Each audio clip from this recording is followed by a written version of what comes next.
ಮಾಡ್ತೀನಿ ಗೊತ್ತಾ, ವಾರ ವಾರ ಲಕ್ಷ ಬರೋದು ವಾಪಸ್ ಕೊಡೋಂಗಿಲ್ಲ, ಅದೊಂದು ಖುಷಿ ನನಗೆ. ನೀವೆಲ್ಲ ಸಂಘದಲ್ಲಿ ತಗೊಂಡ್ರೆ ಏನು ಮಾಡ್ಬೇಕು ಹೇಳಿ, ನಾನು ಕಟ್ಟೋದೇ ಇಲ್ಲ ಲಕ್ಷ ಬರ್ತದೆ ನನಗೆ, ಅದೇ ಖುಷಿ. ಇನ್ನೊಂದು 5 ತಿಂಗಳು ಆಯಿತು ಅಂದರೆ 35 ಲಕ್ಷ ಬರುತ್ತೆ ಒಂದೇ ಒಂದು ಚೆಕ್ಕು, ಫುಲ್ ಖುಷಿ. ನನ್ನ ಮನೆ ಕಟ್ಟಿದ್ದು ಬ್ಯಾಂಗ್ಳೂರು ಕ್ಲಿಯರ್, ಬ್ಯಾಂಕೋನು ಮನೆ ಬರ್ಲಿಕ್ಕೆ ಬರಲ್ಲ, ಯಾವುದು ಬರಲ್ಲ. ಯಾಕಂದರೆ ರೂಬಿ ಡೈಮಂಡ್ದು ಸಿಂಗಲ್ ಚೆಕ್ 35 lakhs ಇದೆ ಸ್ನೇಹಿತರೆ. ಯಾಕೆ ಒಂದು ಟೀಮ್ ಆಗೋರು ಒಂದು ಟೀಮ್ ಮಾಡ್ಕೊಂಡ್ಬಿಟ್ರೆ ಆಟೋಮೆಟಿಕ್ಲಿ ದುಡ್ಡು ನೋಡಿ. ನಾನು ದುಡ್ಡಿಂದ ಬಿದ್ದಿಲ್ಲ ಸ್ನೇಹಿತರೆ, ನಾನು ಬಿದ್ದಿರ್ತಕ್ಕಂಥದ್ದು ಟೀಮಿಂದ. ಒಂದು ಸರಿ ರಮೇಶ್ ಅವರೇ ಬನ್ನಿ, ಇದು ನೋಡಿ, ಇದು ದುಡ್ಡಿನ ಗಾಡಿ. ಹೇಳಿ ಈಗ ನಾನು ದುಡ್ಡು ಇನ್ನೂ ಬಂದಿಲ್ಲ, ಮುಂದೆ ಬನ್ನಿ, ಈ ಕಡೆ ಬಂದ್ರಿ. ಇದು ನೋಡಿ ದುಡ್ಡಿನ ಗಾಡಿ, ಕರೆಕ್ಟ್ ಅಲ್ಲ? ನಾನೇನು ಮಾಡ್ತಾ ಇದ್ದೀನಿ, ನೀವು ಹಿಂದೆ ಬರಬೇಕಾದ್ರೆ ಇದು ಹೈವೇ ರೋಡ್ ಅನ್ಬೇಕಾದ್ರೆ ನಾನು ಸ್ವಲ್ಪ ಏನು ಮಾಡ್ಬೇಕು, ಹಿಂಗೆ ನೋಡ್ಬೇಕು ಅಲ್ಲಿಂದ ಯಾವ್ದಾದ್ರು ವೆಹಿಕಲ್ ಬರ್ತಾ ಇದೆಯಾ ಅಂತ. ಅಕಸ್ಮಾತ್ ಲೆಫ್ಟಲ್ಲಿ ಹೋದ್ರೆ ಅದು ರಾಂಗ್, ಹೋಗಂಗಿಲ್ಲ. ಅಕಸ್ಮಾತ್ ಪ್ಲೇಸ್ ಇತ್ತ ನುಗ್ಗಿ, ಪ್ಲೇಸ್ ಇತ್ತ ನಿಮ್ಮ ಕೈಲಿ ಆ ಒಂದು ಎಲಿಬಿಲಿಟಿ ಇತ್ತು ಅಂದರೆ ಎಲಿಜಿಬಿಲಿಟಿ. ಸೊ ಆದರೆ ರೈಟ್ ಸೈಡಲ್ಲಿ ದುಡ್ಡಿನ ಗಾಡಿನ ನಾನು ನೋಡ್ತಾ ಇದ್ದೀನಿ, ದುಡ್ಡಿನ ಗಾಡಿ ಹಿಂದೆನೇ ಬಿದ್ದರೆ ಅದು ಆಗೋಗಲ್ಲ. ಒಂದು ಸರಿ ದುಡ್ಡಿನ ಗಾಡೀಲಿ ಹೋಗ್ಬೇಕಾದ್ರೆ ಅಲ್ಲಿ ಯಾವ್ದಾದ್ರು ವೆಹಿಕಲ್ ಬರ್ತಾ ಇದೆಯಾ ಅಂತ ನೋಡ್ಕೊಂಡು ಬರ್ದಿದ್ದ ಟೈಮ್ ಸುಮ್ಮನೆ ಅಂತ ಬಂದು ಈ ಗಾಡಿ ಮುಂದೆ ನನ್ನ ವೆಹಿಕಲ್ ಹೋಗ್ತಿದ್ರೆ ದುಡ್ಡಿನ ಗಾಡಿ ಎಲ್ಲಿದೆ?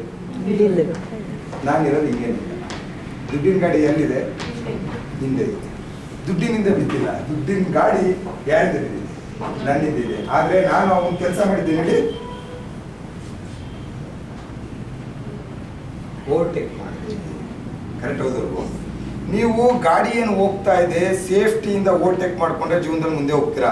ಅದು ಹೆಂಗೆ ಗಾಡಿ ಹೋಗ್ತಾ ಇದೆ ಅದೇ ಗಾಡಿ ಹಿಂದೆ ಹೋಯ್ತು ಅಂದರೆ ಈ ಗಾಡಿ ಯಾವಾಗ ಗುರಿ ತಲುಪ್ತತ್ತಲ್ಲ ಅವಾಗ ಅಲ್ಲಿವರೆಗೂ ಎಲ್ಲಿರ್ತೀನಿ ನಾನು? ಅಲ್ಲೇ ಇರ್ತೀನಿ. ನಾನು ಸ್ವಲ್ಪ ಜೀವನದಲ್ಲಿ ಕೂತ್ಕೊಳ್ಳಿ ಸರ್ ಸಾಕು, ಎಷ್ಟಂತೀರು ನೋಡಿ.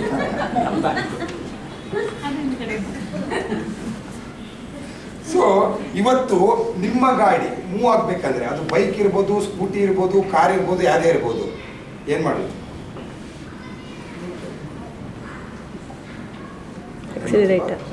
ಎಕ್ಸಲೇಟರ್ ರೈಸ್ ಮಾಡಿದಾಗಲೇ ತಾನೇ ಗಾಡಿ ಮೂವ್ ಆಗಕ್ಕೆ. ಗಾಡಿ ಸ್ಟಾರ್ಟ್ ಮಾಡ್ಬಿಟ್ಟು ಗಾಡಿ ಕೂತ್ಕೊಳ್ಳಿ, ಹೋಯ್ತಾನೆ ಇಲ್ಲಲ್ಲ ಅಂದ್ರೆ ಎಕ್ಸಲೇಟರ್ ರೈಸ್ ಮಾಡಪ್ಪ. ಯಾವಾಗ ಎಕ್ಸಲೇಟರ್ ರೈಸ್ ಮಾಡ್ತೀರಾ ಗಾಡಿ ಮುಂದೆ ಹೋಗುತ್ತೆ. ನಿಮ್ಮಲ್ಲಿ ಕನಸಿದೆ, ಆದರೆ ಆ ಕನಸಿನ ಎಕ್ಸಲೇಟರ್ ರೈಸ್ ಮಾಡ್ತಾ ಇಲ್ಲ. ನೀವೆಷ್ಟು ಎಕ್ಸಲೇಟರ್ ರೈಸ್ ಮಾಡ್ತೀರಾ ಅಷ್ಟು ಕಿಲೋಮೀಟರ್ ಸ್ಪೀಡ್ ಗಾಡಿ ಹೋಗುತ್ತೆ. 20 ಇರೋದು 30 ಹೋಗ್ಬೇಕಂದ್ರೆ ಏನು ರೈಸ್ ಮಾಡಬೇಕು? 30 ಇರೋದು 40 ಹೋಗ್ಬೇಕಂದ್ರೆ ಏನು ಮಾಡಬೇಕು? 40 ಇರೋದು 100 ಹೋಗ್ಬೇಕಂದ್ರೆ ಏನು ಮಾಡಬೇಕು? ಎಕ್ಸಲೇಟರ್ ರೈಸ್ ಮಾಡಬೇಕು. ಇಲ್ಲೂ ಅಷ್ಟೇ ಕೆಲಸ ಮಾಡಬೇಕು, ಕೆಲಸ ಜಾಸ್ತಿ ಮಾಡಬೇಕು. ನಮ್ಮ ಕಂಪನಿ ಜಾದುಗಾರರ ಕಂಪನಿ ಅಲ್ಲ, ಕೂತ್ಕೊಂಡಿತ್ತವ ಇನ್ಕಮ್ ಬರಲ್ಲ. ಯಾವಾಗ ಬರುತ್ತೆ ಗೊತ್ತಾ? ಕೂತ್ಕೊಂಡಿರುತ್ತವ ಒಂದು 8, 10, 6, 7ನೇ ರ್ಯಾಂಕ್ ಹೋದ್ಮೇಲೆ ನಮ್ಮ ಕೆಳಗೆ ಸ್ವಲ್ಪ ಜನ ಐಡಿಸ್ ಮಾಡ್ತಾರಲ್ಲ, ಅವಾಗ ಸ್ವಲ್ಪ ಸ್ವಲ್ಪ ಬರ್ತೀನಿ. ನಾನು ನೋಡಿ 1 ತಿಂಗಳು ನಾನು ಸುಮ್ಮನಿದ್ರು ನನಗೆ ದುಡ್ಡಿಗೆ ಮೋಸ ಇಲ್ಲ, ನನ್ನ ಪಡೆಗೆ ನಾನು ಬರ್ತಾ ಇರ್ತೀನಿ. ನಾನು ನೋಡಿ ಈಗ ಪ್ರಿಯಾ ಮೇಡಮ್ ಟೀಮಲ್ಲಿ ಆ್ಯಾವ್ರೇಜ್ ವಾರಕ್ಕೆ 25-30 ಕೊಡ್ತಾರೆ. ನಾನು ಯಾವಾಗಲೂ ಒಂದ್ಸರಿ ಒಂದು ಮೀಟಿಂಗ್ ಕೊಟ್ಟಿರ್ತೀನಿ, ಸುಮಾರು ಬರ್ತಾ ಇರ್ತೀನಿ ಅಷ್ಟೇ. ತಿಂಗಳಿಗೆ ವಾರಕ್ಕೆ 25,000 ರೂಪಾಯಿ ಅಂದರೆ ತಿಂಗಳಿಗೆ 1 ಲಕ್ಷ ಪ್ರಿಯಾ ಮೇಡಮ್ ಟೀಮಿಂದ ನಾನು ದುಡಿತಾ ಇದ್ದೀನಿ. ನಾನು ಯಾವುದೋ ಒಂದು ಟ್ರೈನಿಂಗ್ ಬರ್ತೀನಿ, ಎನ್ಕರೇಜ್ ಕೊಡ್ತೀನಿ, ಹೋಗ್ತೀನಿ, ಇದು ದುಡಿಮೆ. ಆದರೆ ಒನ್ ಟೈಮ್ ಟೀಮ್ ಮಾಡ್ಕೊಳ್ಳೋರು, ಟೀಮ್ ಮಾಡ್ಕೊಂಡ್ಮೇಲೆ ಆಟೋಮೆಟಿಕ್ಲಿ ಏನಾಯ್ತು ಹೇಳಿ ಡೆವಲಪ್ಮೆಂಟ್. ಎಕ್ಸಲೇಟ್ರು ನಾನು ಎನಿ ಟೈಮ್ ರೈಸಲ್ಲೇ ಇರ್ತೀನಿ ಸರ್. ಎಕ್ಸಲೇಟ್ರು ನನ್ನ ಕನಸಿನ ಎಕ್ಸಲೇಟ್ರನ್ನ ಯಾವಾಗ ರೈಸ್ ಮಾಡಲ್ಲ ಯಾವುದೇ ಕಾರಣಕ್ಕೂ ಡೆವಲಪ್ಮೆಂಟ್ ಇಲ್ಲಿ ಬರಲ್ಲ. 6 basic elements of start place business ಸ್ನೇಹಿತರೆ. 6 ಬೇಸಿಕ್ ಎಲಿಮೆಂಟ್ಸ್ ಇದೆ ನೋಡಿ, ಹೇಳ್ತೀನಿ. ನೆಕ್ಸ್ಟ್ ಬನ್ನಿ. Purpose of life. ನಿಮ್ಮ ಲೈಫಲ್ಲಿ ಏನು ಪರ್ಪೋಸ್ ಇದೆ ಸ್ನೇಹಿತರೆ? Very very important. ನಾನು ಕಾರ್ ತಗೋತೀನಿ, ಬೈಕ್ ತಗೋತೀನಿ, ಬಂಗ್ಲೆ ತಗೋತೀನಿ, ಅದು ಇಂಪಾರ್ಟೆಂಟ್. ಏನು ಪರ್ಪೋಸ್? ವಾಟ್ ಏನು ಬೇಕು ಸರ್? ನಂಗೆ ಕಾರ್ ಬೇಕು. ಕಾರು ಯಾವ ಕಲರ್ ಬೇಕು, ಯಾವ ಮಾಡೆಲ್ ಬೇಕು, ಯಾವ ಬ್ರ್ಯಾಂಡ್ ಬೇಕು ಅದೇ ಗೊತ್ತಿಲ್ಲ. ಆಲ್ಟೋ ಕಾರ್ ಬೇಕಾ, ಒಮ್ನಿ ಕಾರ್ ಬೇಕಾ, ಬೆನ್ಸ್ ಕಾರ್ ಬೇಕಾ, ಆಡಿ ಕಾರ್ ಬೇಕಾ, ಪರ್ಟಿಕ್ಯುಲರ್ಗೆ ಯಾವ್ದು ಬೇಕು ಗೊತ್ತಿಲ್ಲ. BMW ಪರ್ಟಿಕ್ಯುಲರ್ ಆಗಿ ಯಾವ ಬ್ರ್ಯಾಂಡ್ ಬೇಕು ಅನ್ನೋದು ಮೈಂಡ್ ಸೆಟ್ ಅಲ್ಲಿ ಬಂದಾಗ ಆ ಬ್ರ್ಯಾಂಡಿಗೆ ಏನ್ ಬೇಕು ನಾವು ಮಾಡ್ಬೋದು. ಕಾರ್ ಬೇಕಂದ್ರೆ 100 ಥರದ ಕಾರ್ ಇದೆ. ಪರ್ಟಿಕ್ಯುಲರ್ ಯಾವ್ದು ಬೇಕು ಯಾರಿಗೂ ಇನ್ನು ಮೈಂಡ್ ಸೆಟ್ ಇಲ್ಲ. ಪರ್ಪೋಸ್ ಏನ್ ಪರ್ಪೋಸ್ ನಿಮ್ಮ ಲೈಫಲ್ಲಿ ಏನ್ ಗುರಿ ಇಟ್ಕೊಂಡಿದ್ದೀರಾ? ಪರ್ಟಿಕ್ಯುಲರ್ ಆಗಿ ಮೈಂಡ್ ಸೆಟ್ ಇಲ್ಲ.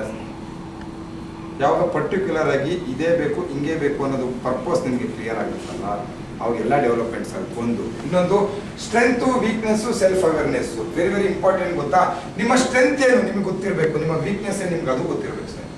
ನಿಮ್ಮ ಸ್ಟ್ರೆಂತ್ ಏನು ಸರ್, ನಾನು ಚೆನ್ನಾಗಿ ಮಾತಾಡ್ತೀನಿ ಸರ್, ವೀಕ್ನೆಸ್ ಏನು ಅದೆಲ್ಲ ಮುಂದೆ ಮಾತಾಡೋಕ್ಕಾಗಲ್ಲ ಸರ್. ಮಾತಾಡಬೇಕು ಅನ್ನೋ ಆಸೆ ಇದೆ ಸರ್, ನಂಗೆ ಒಳ್ಳೆ ಸಿಂಗ್ ಮಾಡಕ್ಕೆ ಬರುತ್ತೆ ಸರ್, ಒಳ್ಳೆ ಹಾಡು ಹೇಳ್ತೀನಿ, ಆದರೆ ಬಾತ್ರೂಮಲ್ಲೇ ಇರ್ತೀನಿ ಸರ್, ಅದು ನಿಮ್ಮ ವೀಕ್ನೆಸ್.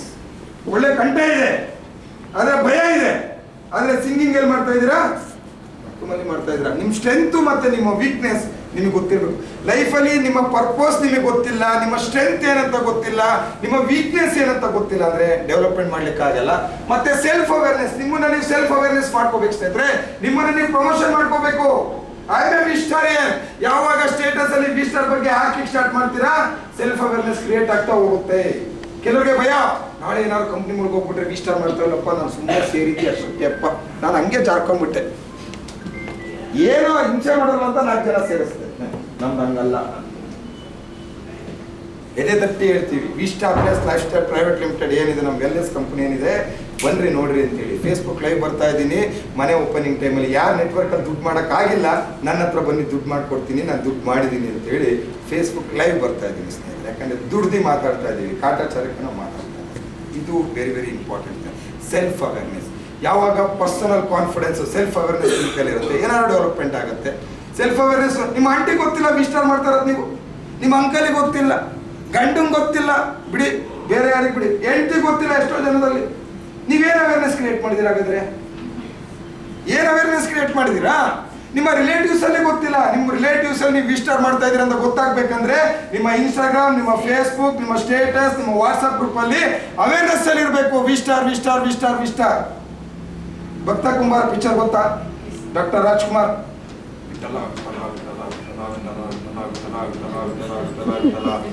ತುಂದ ಮಗು ಬಂತು, ಮಗು ತುಂದ, ಮಗುನು ಸತ್ತು, ಎಲ್ಲ ಸುತ್ತಾಯ್ತು, ಲೀಲಾವತಿ ಬಂದಾಯ್ತು, ಬೈದಾಯ್ತು, ಎಲ್ಲ ಆಯ್ತು, ಮಗುನು ಸಾಯಿಸ್ತಾ, ಎಲ್ಲಿ ನಿನ್ನ ವಿಠಲ, ವಿಠಲ ಇಲ್ಲ. ಆದ್ರೂ ಅವ್ನು ವಿಠಲ ವಿಠಲ ಬಿಡ್ಲೇ ಇಲ್ಲ, ದೇವರೇ ಪ್ರತ್ಯಕ್ಷ ಆದ, ಕೈ ಕೊಟ್ಟ, ಮಗುನು ಕೊಟ್ಟ, ರಾಜ್ಯನು ಕೊಟ್ಟ ವಾಪಸ್. ಹೌದಲ್ವೋ? ನಂದು ಅಷ್ಟೇ, ಎನಿ ಟೈಮ್ ಇಷ್ಟ ಇಷ್ಟ ವಿಸ್ಟಾರ್ ವಿಸ್ಟಾರ್ ವಿಸ್ಟಾರ್ ವಿಸ್ಟಾರ್ ವಿಸ್ಟಾರ್ ವಿಸ್ಟಾರ್ ವಿಸ್ಟಾರ್. ಹೆಂಡತಿ ಕಣ್ಣಿಗೆ ಬಂದ್ರು ಮತ್ತೆ ವಿಸ್ಟಾರ್. ಸತ್ಯ. ಈ ಹೆಂಡತಿಗೆ ಗೋಲ್ಡ್ ಕೊಡ್ಸಿದ್ರೆ ಮರ್ಯಾದೆ, ಹೆಂಡತಿಗೆ ಸ್ಯಾರಿ ಕೊಡ್ಸಿದ್ರೆ ಮರ್ಯಾದೆ, ಹೆಂಡತಿಗೆ ಪಕ್ಕದ ಮನೆ ಗಂಡ ಐಫೈ ತೋರಿಸಿದ್ರೆ ಅದಕ್ಕಿಂತ ಜಾಸ್ತಿ ಕೊಟ್ರೆ ಮಾತ್ರ ಮರ್ಯಾದೆ, ಇಲ್ಲ ಅಂದ್ರೆ ಮರ್ಯಾದೆ ಇಲ್ಲ. ನನ್ನೊಂದು ಇಂಟರ್ವ್ಯೂ ಅಲ್ಲಿ ನನಗೆ ಕೇಳಿದ್ರು ಫ್ಯಾಮಿಲಿನ ಬಿಸ್ನೆಸ್ ಅಂತ. ನಾನು ಹೇಳಿದ್ದು ಬಿಸ್ನೆಸ್ ಅಂತ ಹೇಳಿದೆ, ಫ್ಯಾಮಿಲಿ ಅಂತ ಹೇಳಲಿಲ್ಲ. ಅದು ದೊಡ್ಡ ಗಂಡಾಂತರನೂ ಆಗಿದೆ. ಮನೆಗೆ ಹೋದ್ರೆ ಡೈಲಾಗ್ ಹೊಡಿತಾಳೆ, ಒಂಚೂರು ನೀರು ಕೊಡ, ಫ್ಯಾಮಿಲಿಗಿಂತ ಬಿಸ್ನೆಸ್ ಅಲ್ಲ. ಹೋಟ್ಲಿಗೆ ಹೋದಾಗ ಸರ್ವರ್ ಕೊಡಲ್ಲ ಯಾರು, ಈಗ ಯಾರು ಇಲ್ವಲ್ಲ ತಗೊಂಡು ನಿಮಗೆ ರೂಬಿ ಡೈಮಂಡ್ ಹುಡುಗಲ್ಲ. ಈಗ ಡಿ ಕೆ ಶಿವಕುಮಾರ್ ಅವರು CM ರಾಜ್ಯಕ್ಕೆ, ಅವ್ರ ಮನೆಯವ್ರಿಗಲ್ಲ, ಕರೆಕ್ಟ್ ಹೌದು ಅವರು. ಸೊ ನಾನು ಬಿಸ್ನೆಸ್ಗೆ ಪ್ರಾಮುಖ್ಯತೆ ಕೊಡ್ತೀನಿ. ಯಾಕೆ ಬಿಸ್ನೆಸ್ಗೆ ಪ್ರಾಮುಖ್ಯತೆ ಕೊಡ್ತೀನಿ ಅಂದರೆ, ಬಿಸ್ನೆಸ್ ಫಸ್ಟ್, ಫ್ಯಾಮಿಲಿ ನೆಕ್ಸ್ಟ್. ನನ್ನ ಪ್ರಕಾರ ನಾನು ಏನು ಬಿಸ್ನೆಸ್ ಮಾಡ್ತೀನಿ ಅದ್ರ ಮೇಲೆ ನನ್ನ ಫ್ಯಾಮಿಲಿ ನಿಂತಿದ್ದೀನಿ. ಆದರೆ ದುಡ್ಡೇ ಇಲ್ಲ, ಒಂದು 5% ದುಡ್ಡಿಂದ ನಡೆಯಲ್ಲ. ಪ್ರೀತಿ ವಿಶ್ವಾಸ ದೊಡ್ಡವರು ಸಮ್ಮುಖದಲ್ಲಿ ನಡೀತಕ್ಕಂಥ, ಅದಕ್ಕೆ ನೀವು ಎಷ್ಟು ಕೋಟಿ ಕೊಟ್ಟರು ಬೆಲೆ ಕೊಡಲ್ಲ. ಅದು 95%. ಒಂದು ಸಾಕ್ಸ್ ತಗೋಬೇಕಂದ್ರೆ ದುಡ್ಡು ಬೇಕು, ಒಂದು ಚರ್ಮುರಿ ಬೇಕು ಅಂದರೆ ದುಡ್ಡು ಬೇಕು, ಸಾಯ್ತೀನಿ ನಮಗೊಂದು ವಿಷ ಬೇಕಂದ್ರೂ ದುಡ್ಡು ಬೇಕು. ಕರೆಕ್ಟ್ ಹೌದು ಅಲ್ವೋ? ದುಡ್ಡಿಲ್ದಲೇ ಯಾವುದೂ ನಡೆಯಲ್ಲ. ಅದು ಒಂದು ಇಂಟರ್ವ್ಯೂ ಸ್ನೇಹಿತರೆ, ಎಂಟೈರ್ ನಾರ್ತ್ ಇಂಡಿಯಾ ನೋಡಿ, ಅದಕ್ಕೆ ಹೇಳೋದು ಕಾಯಬೇಕು. ಒಂದು ಇಂಟರ್ವ್ಯೂ ಹಿಂದಿ ಸ್ಪೀಚ್ ಕಲಿತು ಹಿಂದಿಲಿ ಮಾತಾಡಿದ್ಕೆ ಇವತ್ತು ಕ್ಯೂ ನಿಲ್ತಾ ಇದ್ದಾರೆ ನಾರ್ತ್ ಇಂಡಿಯಾದಿಂದ ಟೀಮ್ಗಳು ಸ್ನೇಹಿತರೆ. ಒಂದೊಂದೇ ಆ್ಯಡ್ ಆಗ್ತಾ ಇದೆ ಸ್ನೇಹಿತರೆ. ಮೊನ್ನೆ 2 ಟೀಮ್ ಮತ್ತೆ ಆರ್ಕೆಗೆ ಆ್ಯಡ್ ಆಗಿದೆ ಸ್ನೇಹಿತರೆ, ಬಿಹಾರ್. ಅವಾಗ ಅಂದ್ಕೊಂಡು ಸಕ್ಸಸ್ ಯಾಕೆ ಬೇಕು ಅಂತ ಸ್ನೇಹಿತರೆ, ಅವತ್ತು ಹಾಕಿದ ಶ್ರಮ, ಅವತ್ತು ಮೀಟಿಂಗಲ್ಲಿ ಬಂದಾಗ ಪ್ರೀತಿ ವಿಶ್ವಾಸನ ಮಾಡಿದ ಸಂದರ್ಭ, ಖುಷಿಯಿಂದ ಮಾತಾಡಿದ ಸಂದರ್ಭ. MD ಸರ್ ಹೇಳ್ತಾರೆ, ಸಂತೋಷ್ ದುಡ್ಡು ಬೇಕು, ಭಾಷೆ ಕಲಿಬೇಕು ಸಂತೋಷ್, ತಮಿಳು ಕಲಿಬೇಕು ಸಂತೋಷ್, ಆಂಧ್ರ ಕಲಿಬೇಕು ಸಂತೋಷ್. ನಾನು ಕಲಿತಾ ಇದ್ದೀನಿ, ತಮಿಳು ಕಲಿಯಕ್ಕೆ ಸ್ಟಾರ್ಟ್ ಮಾಡಿದ್ದೀನಿ, ನಡಿ ನೀವು ಹೋಗ್ಬಿಟ್ಟು. ಅಲ್ಲೋಗಿ ಕರ್ದಿ ನಂಗೆ ಮಾತಾಡಂದ್ರೆ ನಾನು ಏನು ಮಾತಾಡೋದು, ಸೊಲ್ಲಂಗ ಮಾತಾಡೋದು. ಕರೆಕ್ಟ್ ಹೌದು, ಕರೆಕ್ಟ್. ಅದಕ್ಕೆ ಕಲಿಬೇಕು, ಸ್ಟಾರ್ಟ್ ಮಾಡಿದ್ದೀನಿ. ಈಗ ಹಿಂದಿ ಕಲ್ತ್ಬಿಟ್ಟೆ, 31 ಸ್ಟೇಟ್ ರಾಜ್ಯಭಾರ ಮಾಡ್ತೀನಿ. ಹಿಂದಿ ಒಂದು ಬಂದರೆ ಸಾಕು. ಆದರೆ ಅವ್ರವ್ರ ಏರಿಯಾಗೆ ಹೋದಾಗ ಅವ್ರ ಭಾಷೆಯಲ್ಲಿ ಮಾತಾಡ್ಬೇಕಲ್ಲ. ಕರೆಕ್ಟ್. ನಾನು ಒಂದು ಸರಿ ಆಂಧ್ರಕ್ಕೆ ಹೋಗಿದ್ದೆ, ನನಗೆ ಏನು ಬರಲ್ಲ, ತೆಲುಗು ಬರಲ್ಲ, ಏನು ಬರಲ್ಲ. ಹೆಂಗಪ್ಪ ಮಾಡೋದು, ಅವ್ರಿಗೂ ಅರ್ಧಂಬರ್ಧ ಅರ್ಥ ಆಗುತ್ತೆ, ಕನ್ನಡ ಲ್ಯಾಂಗ್ವೇಜು ಅರ್ಥ ಆಗುತ್ತೆ ಸ್ವಲ್ಪ ಸ್ವಲ್ಪ, ಯಾಕಂದರೆ ಮಿಕ್ಸ್ ಇರ್ತಾರಲ್ಲ, ಏನು ಮಾತಾಡ್ಬೇಕು ಅಂತ ಗೊತ್ತಿಲ್ಲ. ನಾನು ಆಂಧ್ರದವ್ನ ಕಡೆ ಬಾಯಿ ಬಿದ್ದಿರ್ತದೆ, ಒಂದು 4 ವರ್ಡ್ ಬರ್ಸ್ಕೊಂಡೆ ಏನೇನು ಹೇಳ್ಬೇಕು ಅಂತೇಳಿ. ಎಲ್ಲರಿಗೂ ಸ್ವಾಗತ ಅನ್ನೋಕ್ಕೇನು, ಎಲ್ಲ ಸ್ನೇಹಿತರು ಸ್ವಾಗತಂ ಅಂತ ಹೇಳಿದ್ದ. ನಾನು ಬಿಟ್ಟು ಎಲ್ಲ ಸ್ನೇಹಿತರು ಸ್ವಾಗತಂ ಅಂತ ಎಲ್ಲ ಮಾಡ್ತೀನಿ. ಏನು ಚಪ್ಪಾಳೆ ಬಂತು, ಆ ಚಪ್ಪಾಳೆಗೆ ನಾನು ಟಾಟ ಮಾಡ್ಕೊಂಡು ಬಂದ್ರೆ ಅಂತ ಹೇಳಿ ಏನು ಚಪ್ಪಾಳೆ ಹೊಡೆದ್ರು. ಆಮೇಲೆ ಇಂಗ್ಲೀಷ್ ಪಿಪಿಟಿ ಹಾಕೊಂಡು ಹೋದೆ, ಇಂಗ್ಲೀಷ್ ಓದ್ದೆ, ಮ್ಯಾಕ್ಸಿಮಮ್ ಅರ್ಥ ಆಗುತ್ತೆ. ಬಾಡಿ ಲ್ಯಾಂಗ್ವೇಜ್ ಓ ಸೂಪರ್ ಸೂಪರ್ ಸೂಪರ್, ನಮ್ಮವ್ರು ಇದ್ರಲ್ಲ ಸೂಪರ್ ಸೂಪರ್, ಅಲ್ಲೂ ಸೂಪರ್ ಸೂಪರ್. ಬಾಡಿ ಲ್ಯಾಂಗ್ವೇಜ್ ತಮಿಳ್ನಾಡಿಗೆ ಹೋಗಿದ್ದಾರೆ, ತಮಿಳಲ್ಲಿ ಮಾತಾಡ್ತಾ ಇದ್ದಾರೆ, ನಾನಲ್ಲಿ ಹೋಗಿಲ್ಲ, ಇನ್ಕಮ್ ಬರ್ತಾ ಇದೆ. ಆಂಧ್ರದಲ್ಲಿ ಮಾತಾಡ್ತಾ ಇದ್ದಾರೆ, ಅವರು ಹೋಗಿ ಕೆಲಸ ಮಾಡ್ತಾರೆ, ನನಗೆ ದುಡ್ಡು ಬರ್ತಾ ಇದೆ. ಅಲ್ಲಿ ಡೆಲ್ಲಿ ಕೆಲಸ, ಇಡೀ ಇಂಡಿಯಾದಲ್ಲಿ ಕೆಲಸ ಮಾಡ್ತಾ ಇದ್ದಾರೆ ರೀ. ನಾನು ಒನ್ ಆ್ಯಂಡ್ ಓನ್ಲಿ ಕನ್ನಡ ಮಾತಾಡ್ಕೊಂಡು ನಿಮ್ಮ ಒಟ್ಟಿಗೆ ಮಾತಾಡ್ಕೊಂಡು ಅಲ್ಲೋಗಿ ಟಾಟಾ ಮಾಡ್ಕೊಂಡು ಬರ್ತಾರೆ. ಇದೇ ಡೈರೆಕ್ಟ್ ಸೆಲ್ಲಿಂಗ್ ಇಂಡಸ್ಟ್ರಿ. ಭಾಷೆ ಬೇಕಾಗಿಲ್ಲ, ದುಡ್ಡು ಬರುತ್ತೆ. ನೀನು ಎಷ್ಟು ಓದಿದ್ಯಾ, ನೀನು ಏನು ಮಾಡ್ತಿದ್ಯಾ, ಅದು ಇಂಪಾರ್ಟೆಂಟ್ ಅಲ್ಲ ಇಲ್ಲಿ. ಭಾಷೆ ಬೇಕಾಗೇ ಇಲ್ಲ ಇಲ್ಲಿ. ನಿಮ್ಮ ಆಟಿಟ್ಯೂಡ್, ನಿಮ್ಮ ವರ್ತನೆ, ನಿಮ್ಮ ಪರ್ಸನಾಲಿಟಿ ಡೆವಲಪ್ಮೆಂಟ್ ಒಂದು ಒಳ್ಳೆ ಗೊಂಬೆ ರೀತಿ ರೆಡಿ ಆಗಿಬಿಡಿ ಸ್ನೇಹಿತರೆ. ಹಂಗಂತೇಳಿ ಗೊಂಬೆ ರೀತಿ ರೆಡಿ ಆಗಿಬಿಡಿ ಅಂತ ನಿಂತ್ಕೊಬಿಟ್ಟಿರ. ಜಗ್ಗೇಶ್ ಆದ ಪಿಕ್ಚರ್ ಎತ್ಕೊಂಡು ಹೋಗ್ಬಿಟ್ಟಿದ್ದ ಗೊಂಬೆ ಅಂತ ಸೊ ಹಂಗಾಗಿ ನೋಡಿ, ಈ ಇಂಡಸ್ಟ್ರಿ ಸೈಜ್ ಏನಿದೆ, ಒಂದು growth ratio of industry, upcoming technology in future ಏನೇನಿದೆ. ಯಾಕೆ ಹೇಳ್ತಾ ಇದ್ದೀನಿ ಅಂದರೆ, ಡೈರೆಕ್ಟ್ ಸೆಲ್ಲಿಂಗ್ ಇಂಡಸ್ಟ್ರಿ ನಾಲೆಡ್ಜ್ ನಿಮಗೆ ಗೊತ್ತಿಲ್ಲ ಸ್ನೇಹಿತರೆ. ಇವತ್ತು ನಾನು ಖುಷಿ ಪಡ್ತಾ ಇದ್ದೀನಿ. ಇವತ್ತು ನಳಿನಿ ಅವರು ತಮಿಳ್ನಾಡಿಗೆ ಹೋಗಿ ಕೆಲಸ ಮಾಡ್ತಾ ಇದ್ದಾರೆ ಸ್ನೇಹಿತರೆ. ಇದೊಂದು ದೊಡ್ಡ ಇಂಡಸ್ಟ್ರಿ ಸ್ನೇಹಿತರೆ. ಭಾಷೆ ಬೇಕಾಗಿಲ್ಲ ಸ್ನೇಹಿತರೆ. ಅವ್ರ ಲೈಫಿಗೆ ಅವ್ರು ಹೋರಾಟ ಮಾಡ್ತಾ ಇದ್ದಾರೆ, ಅವ್ರಿಗೆ ಇನ್ಕಮ್ ಬರ್ತಾ ಇದೆ ಸ್ನೇಹಿತರೆ. ಇವತ್ತೊಂದು ವಿಡಿಯೋ ಹಾಕಿದ್ದಾರೆ ನಳಿನಿ ಪ್ರಕಾಶ್ ಅವರು, ಸರ್ 1.5 ಲಕ್ಷದ್ದು ನಾನು ಮೊಬೈಲ್ ತೊಗೊಂಡೆ ಸರ್, ಐಫೋನ್ ಸರ್, ಭಾಳ ಖುಷಿ ಆಗ್ತಾ ಇದೆ ಸರ್ ಅಂತ ಹಾಕಿದ್ದಾರೆ. ಭಾಳ ಹೆಮ್ಮೆ ಆಯಿತು, thank you so much sir ಅಂತೇಳಿ. ನಾನೇನಿಲ್ಲ, ನಾನು ಅವ್ರಿಗೆ ಏನು ಮಾಡಿದ್ದೆ ಹೇಳಿ, ಗೈಡ್ ಮಾಡಿದ್ದಷ್ಟೇ. ಮೇಡಮ್ ಈ ಥರ ಅಲ್ಲ, ಈ ಥರ ಮಾಡಿ. ಅದಕ್ಕೆ ಮಾತಾಡೋಕ್ಕೆ ಬರ್ತಾ ಇರಲಿಲ್ಲ. ಈಗಲೂ ಕನ್ನಡ ಮತ್ತೆ ತಮಿಳು ಎಲ್ಲ ಮಿಕ್ಸ್ ಎಲ್ಲ ಹೇಳಿ ಅಂತಾರೆ, ಬರಲ್ಲ ಕನ್ನಡ. ಯಾರ್ಯಾರು ಗಂಡಸರಿದ್ರೆ ಕೈ ಎತ್ತಿರಿ ಅಂತಾರೆ ಮೀಟಿಂಗಲ್ಲಿ. ಬರಲ್ಲ. ಆದ್ರೂ ತಮಿಳು ಕನ್ನಡ ಎಲ್ಲ ಮಿಕ್ಸ್ ಮಾಡ್ಕೊಂಡು ಹೆಂಗೋ ಹೊಡ್ಕೊಂಡು ಇವತ್ತು ಪ್ರೆಸಿಡೆಂಟ್ ರ್ಯಾಂಕಲ್ಲಿ ಕೂತಿದೆ. ಬೆಳಗ್ಗೆ ಹೇಳುತ್ತೆ, ರಿಯಲ್ ಫ್ಯಾಕ್ಟ್ ಇವತ್ತು ಹೇಳಿದ್ದ ಲೇಡಿ, ಸರ್ ನಿಮ್ಗೊಂದು ಮಾತು ಕೊಟ್ಟಿದ್ದೆ, ನಿಜವಾಗ್ಲೂ ಹೇಳ್ತಾ ಇರೋದು, ಮಾತು ಕೊಟ್ಟಿದ್ದೆ ಸರ್ ನಿಮಗೆ. ಪ್ರಿಯಾ ಮೇಡಮ್ ಹತ್ರ ನಾನು ಸೆಲ್ಫಿ ತೊಗೊಂಡಿದ್ದೆ, ಮೇಡಮ್ ನಿಮ್ಮಂಗೆ ಆಗ್ಬೇಕಂತೇಳಿ ಸರ್. ಅವ್ರಿಗೂ ನನಗೂ ಒಂದೇ ರ್ಯಾಂಕ್ ಡಿಫ್ರೆನ್ಸ್ ಇರ್ತಕ್ಕಂಥ ಸರ್. ನಾನು 100% ಪ್ರಿಯಾ ಮೇಡಮ್ ಲೆವೆಲಲ್ಲಿ ನಿಂತ್ಕೋತೀನಿ ಸರ್ ಅಂತ ಕಾನ್ಫಿಡೆನ್ಸಲ್ಲಿ ಹೇಳೋದು. ಖುಷಿ ಆಯಿತು ನನಗೆ, ಭಾಳ ಖುಷಿ ಆಯಿತು. ಒಬ್ಬರನ್ನ ಟಾರ್ಗೆಟ್ ಇಟ್ಕೊಂಡು, ಒಂದು ಬ್ರ್ಯಾಂಡ್ ಇಟ್ಕೊಂಡು ಇವ್ರಂಗೆ ಆಗಬೇಕು, ಇವ್ರಂಗೆ ಡ್ರೆಸ್ ಸೆನ್ಸ್ ಆಗಬೇಕು ಅಂತೇಳಿ ಒಂದೊಂದನ್ನೇ ಕಲಿತಾ ಇದ್ದಾರೆ. ಮಾತಾಡೋದು ಕಲ್ತರು, ಇವ್ರಿಗೆ ಡ್ರೆಸ್ ಸೆನ್ಸ್ ಕಲ್ತರು, ಟೀಮ್ ಹತ್ರ ಹೆಂಗಿರ್ಬೇಕು ಅಂತ ಕಲ್ತರು. ಇವತ್ತು ಅವ್ರಿಗೆ ಒಂದು ಕ್ರಿಯೇಟಿವಿಟಿ ಆಯಿತು, ಇಂಡಸ್ಟ್ರಿ ಬಗ್ಗೆ ಗೊತ್ತಾಯಿತು, ಡೈರೆಕ್ಟ್ ಸೆಲ್ಲಿಂಗ್ ಇಂಡಸ್ಟ್ರಿ ಅಂದರೆ ಏನಂತ ಗೊತ್ತಾಯಿತು, ನಾವು ಹೆಂಗಿದ್ರೆ ಟೀಮ್ ಬರುತ್ತೆ ಅಂತ ಗೊತ್ತಾಯಿತು. ಇವತ್ತು ಅವ್ರವ್ರ ಪಡೆಗೆ ಅವರೇ ಕೆಲಸ ಮಾಡ್ತಾರೆ, ನಾವು ಹೋಗೋ ಅವಶ್ಯಕತೆನೇ ಇಲ್ಲ. ಇಲ್ಲಿ ಎಷ್ಟೋ ಜನಕ್ಕೆ ಇಂಡಸ್ಟ್ರಿ ನಿಮ್ಗೆ ಗೊತ್ತಿಲ್ಲ ಸ್ನೇಹಿತರೆ. ನಾನು ಒಂದು ಮಾತು ಹೇಳ್ತೀನಿ ಕೇಳಿ, ಇನ್ನು 1 ವರ್ಷನೋ 2 ವರ್ಷನೋ 3 ವರ್ಷನೋ ಬರ್ದಿಟ್ಕೊಳ್ಳಿ. ಯಾರ ಮನೆಯಲ್ಲಿ ಊಟ ಮಾಡ್ತಾ ಇರ್ತಾರೆ ನಿಮಗೆ ದುಡ್ಡು ಬರ್ತಾ ಇರುತ್ತೆ ಸ್ನೇಹಿತರೆ. ಯಾಕಂದ್ರೆ ಮುಂದೆ ಯಾವ್ದಾದ್ರು ಮಾಟ್ ನಮ್ಮೊಟ್ಟಿಗೆ ಟೈಪ್ ಆಯ್ತು ಅಂತ ಹೇಳಿದ್ರೆ, ಆ ಮಾಟಲ್ಲಿ ಹೋಗಿ ಯಾರು ಅಕ್ಕಿ ಬೇಳೆ ರಾಗಿ ತಗೋತಾರೆ ಅವ್ರು ಊಟ ಮಾಡ್ತಾರೆ, ನಿಮಗೆ ದುಡ್ಡು ಬರುತ್ತೆ. ಯಾರೋ ಬೈಕ್ ತಗೋತಾರೆ ದುಡ್ಡು ಬರುತ್ತೆ, ಯಾರೋ ಕಾರ್ ತಗೋತಾರೆ ದುಡ್ಡು ಬರುತ್ತೆ. ಒಂದು ಇಂಡಸ್ಟ್ರಿ ಡೆವಲಪ್ಮೆಂಟ್ ಆಗೋವರೆಗೂ ಸ್ನೇಹಿತರೆ, ಒಂದ್ಸರಿ ಇಂಡಸ್ಟ್ರಿ ಡೆವಲಪ್ಮೆಂಟ್ ಆಯ್ತು, 10 ಲಕ್ಷ 20 ಲಕ್ಷ ಕೋಟಿ ಗಟ್ಟಲೆ ಮ್ಯಾನ್ ಪವರ್ ಬಂತು ಅಂತ ಹೇಳಿದ್ರೆ ಸ್ನೇಹಿತರೆ, ಎಲ್ಲಾ ಕಂಪನಿಗಳು ಮುಗಿ ಬೀಳ್ತಾರೆ ನಿಮ್ಮಟ್ಟು ಟೈಪ್ ಮಾಡ್ಕೊಳ್ಳಿ ಟೈಪ್ ಮಾಡ್ಕೊಳ್ಳಿ ಟೈಪ್ ಮಾಡ್ಕೊಳ್ಳಿ ಅಂತ ಸ್ನೇಹಿತರೆ. ಎಷ್ಟೋ ಜನ ಹೇಳ್ತಿರಲ್ಲ ನೀವು, ನಿಮ್ಗೆ ಎಷ್ಟೋ ಜನ ಬಜಾಜಿನ ಫೋನ್ ಬರುತ್ತಾ, ಲೋನ್ ತಗೊಳ್ಳಿ ಲೋನ್ ತಗೊಳ್ಳಿ ಲೋನ್ ತಗೊಳ್ಳಿ ಅಂತ. ತಗೊಂಡ್ರ ಮೊನ್ನೆ ತಗೊಂಡ್ರೆ ಬರುತ್ತಾ ಇಲ್ವಾ? ಅವ್ರಿಗೆ ನಂಬರ್ ಕೊಟ್ಟಿದ್ದಾರೆ, ಅವಾಗಲೇ ತೋರಿಸಿದ್ನಲ್ಲ ಫೋಟೋ ಗೊತ್ತಾ ಅಂತ. ಯಾರು ಹೇಳಿ? ಫೇಸ್ಬುಕ್. ಅವ್ನು ಮಾರ್ತಾನೆ ನಿಮ್ಮ ನಂಬರ್ನೆಲ್ಲ. ನಿಮ್ಮ ಆಧಾರ್, ನಿಮ್ಮ ಜಾತಕನೇ ಅವನ ಹತ್ರ ಇದೆ. ಫೇಸ್ಬುಕ್ ಅಲ್ಲಿ ನಿಮ್ ಜಾತಕನೇ ಇದೆ ಅವನ ಹತ್ರ. ನಿಮ್ ಡೇಟ್ ಆಫ್ ಬರ್ತ್ ಇಂದ ಹಿಡಿದು ಎಲ್ಲದೂ ಕರೆಕ್ಟ್ ಹೌದು ಅಲ್ವಾ? 350 ಕೋಟಿ ಜನದ್ದು ನಂಬರ್ಸ್ ಇದೆ. ಚೈನಾ ಮತ್ತೆ ಇಂಡಿಯಾದ ಏನು ಸರ್ಕಲ್ ಇದೆಯಲ್ಲ ಜನಸಂಖ್ಯೆ, ಅಷ್ಟು ಜನದ್ದು. ಅವರೆಲ್ಲ ಏನ್ ಮಾಡ್ತಾರೆ ಗೊತ್ತಾ, ಕಂಪ್ನಿಯವ್ರು ಹೋಗ್ತಾರೆ, ನಿಮ್ಗೆ ಎಷ್ಟು ಲಕ್ಷ ಬೇಕಿತ್ತು ನಂಬರು? ಸರ್ ನಮ್ಗೊಂದು 10,000 ಲೀಡ್ಸ್ ಬೇಕಿತ್ತು ಸರ್ ನಿಮ್ಮ ನಂಬರ್, ಇಷ್ಟು ಕೊಡಿ, ನಂಬರ್ ಕೊಡ್ತಾನೆ. ನಾವೇ ಅನ್ಕೊಂತೀವಿ, ಇನ್ನು ನನ್ನ ಮಗನ ನಂಬರ್ ಯಾರು ಕೊಟ್ಟಿದ್ದು, ನನಗೆ ಫೋನ್ ಮಾಡ್ತಾನೆ, ಲೋನ್ ಬೇಕಾ ನಾನು ಕೊಟ್ಟೇ ಇಲ್ಲ. ಕರೆಕ್ಟ್ ಹೌದು ಅಲ್ವಾ? ನಂಬರ್ಗಳು ಸೇವ್ ಮಾಡ್ತಾರೆ ಸ್ನೇಹಿತರೆ.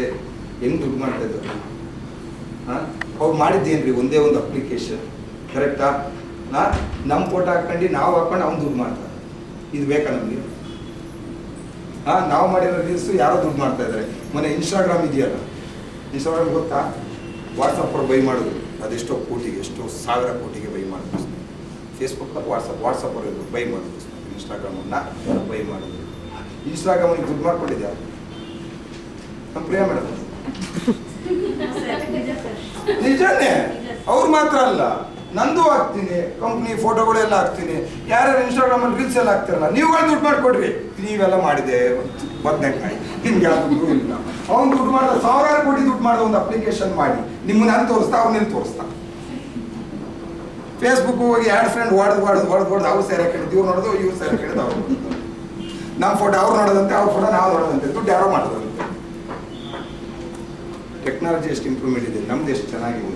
ಒಬ್ರಿಗೆ ಆರೋಗ್ಯ ಕೊಡ್ತಾ, ಆರೋಗ್ಯದ ಬಗ್ಗೆ ಮಾತಾಡ್ತಾ, ಅವ್ರ ಆರೋಗ್ಯ ಚೆನ್ನಾಗಿ ಮಾಡ್ತಾ, ಅವ್ರ ಲೈಫ್ ಸ್ಟೈಲ್ ಬಗ್ಗೆ ಮಾತಾಡ್ತಾ, ಅವ್ರಿಗೂ ಇನ್ಕಮ್ ಮಾಡ್ಕೊಡ್ತಾ, ನಾವು ಇನ್ಕಮ್ ತೊಗೊಂಡು ಈ ಒಂದು ಬ್ರ್ಯಾಂಡ್ ವ್ಯಾಲ್ಯೂ ಕ್ರಿಯೇಟ್ ಮಾಡ್ಕೊಡ್ತು. ಯಾರಿಗೂ ಒಳ್ಳೆ ಕೆಲಸ, ಕೆಟ್ಟ ಕೆಲಸ, ಒಳ್ಳೆ ಕೆಲಸ ತಾನೇ ಮಾಡ್ಬೋದಲ್ವ ಈ ಬಿಸ್ನೆಸ್.